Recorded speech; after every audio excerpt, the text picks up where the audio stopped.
መዝሙር 131 አቤቱ ዳዊትን ገርነቱንም ሁሉ አስብ። ለእግዚአብሔር እንደማለ ለያዕቆብም አምላክ እንደተሳለ በእውነት ወደ ቤቴ ድንኳን አልገባም፣ ወደ ምንጣፌም አልጋ አልወጣም። ለዓይኖቼም መኝታ ለሽፋሽፍቶቼም እንቅልፍ ለጉንጮቼም ዕረፍትን አልሰጥም። ለእግዚአብሔር ስፍራ ለያዕቆብ አምላክ ማደሪያ እስካገኝ ድረስ ብሎ እነሆ በኤፍራታ ሰማነው፣ በዱር ውስጥም አገኘነው። ወደ ማደሪያዎቹ እንገባለን፣ እግሮቹ በሚቆሙበት ስፍራ እንሰግዳለን። አቤቱ ወደ ዕረፍትህ ተነስ፣ አንተና የመቅደስህ ታቦት። ካህናቶችህ ጽድቅን ይልበሱ፣ ቅዱሳንህም ደስ ይበላቸው። ስለ ዳዊት ስለ ባሪያህ የቀባኸውን ሰው ፊት አትመልስ። እግዚአብሔር ለዳዊት በእውነት ማለ አይጸጸትም፣ እንዲህ ብሎ ከወድህ ፍሬ በዙፋንህ ላይ አስቀምጣለሁ። ልጆችህ ኪዳኔን ይህንም የማስተምራቸውን ምስክሬን ቢጠብቁ ልጆቻቸው ደግሞ በዙፋንህ ላይ ለዘላለም ይቀመጣሉ።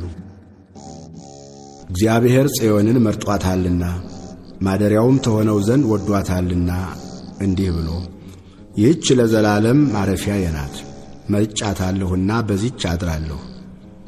አሮጊቶቿን እጅግ እባርካለሁ፣ ድሆቿንም እንጀራ አጠግባለሁ። ካህናቶቿንም ድህነትን አለብሳቸዋለሁ፣ ቅዱሳኖቿም እጅግ ደስ ይላቸዋል። በዚያ ለዳዊት ቀንድን አበቅላለሁ፣ ለቀባሁትም ሰው መብራትን አዘጋጃለሁ። ጠላቶችንም እፍረትን አለብሳቸዋለሁ፣ በእርሱ ግን ቅድስናዬ ያብባል።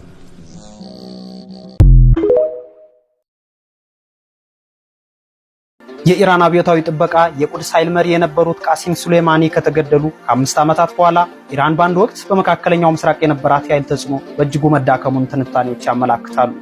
በ2020 ሱሌማኒን የተኩት ጄኔራል እስማኤል ቃኒ የቀድሞ መሪያቸውን ያህል ስትራቴጂክ ክህሎትም ሆነ በተለያዩ የሻዓት ታጣቂ ቡድኖች መካከል የማስተባበር አቅም እንደሌላቸው ይነገራል። ይህም ቴህራን በኢኮኖሚና በሞራል በደከመችበት በአሁኑ ወቅት የቀጠናውን የበላይነቷን እንድታጣ ያደረጋት መሆኑን ተጠቁሟል።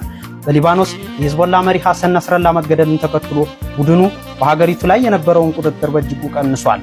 በኢራቅ በኢራን ጣልቃ ገብነት ላይ የሚነሳው ትችት እየጨመረ መጥቷል። በየመን የኢራን ድጋፍ ተጨባጭ ለውጥ አላመጣም በሚል ቅሬታዎች እየተበራከቱ ነው።